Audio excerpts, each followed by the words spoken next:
Lena left the thrift shop with the jacket clutched tightly in her arms. The rain had stopped, but the air was still thick with tension.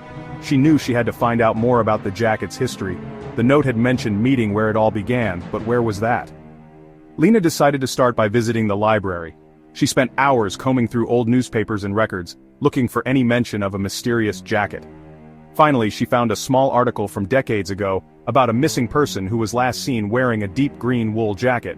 The article mentioned a place called the Old Mill on the outskirts of town. Lena knew she had to go there. As she approached the mill, she felt a chill run down her spine. The place was abandoned, and the air was filled with an eerie silence. She pushed open the creaky door and stepped inside. The interior was dark and dusty with cobwebs hanging from the ceiling.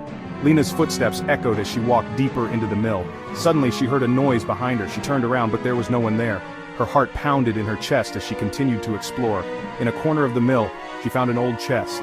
She opened it and found a collection of letters and photographs. The letters were addressed to someone named Eleanor, and they spoke of a secret that had to be kept at all costs.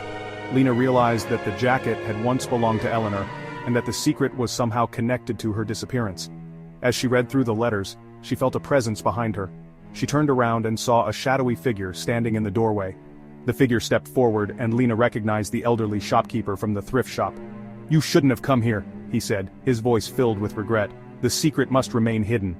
Lena knew she was in danger, but she couldn't leave without uncovering the truth. She had to find out what happened to Eleanor and why the jacket was so important. The mystery was far from over. Like for part 3.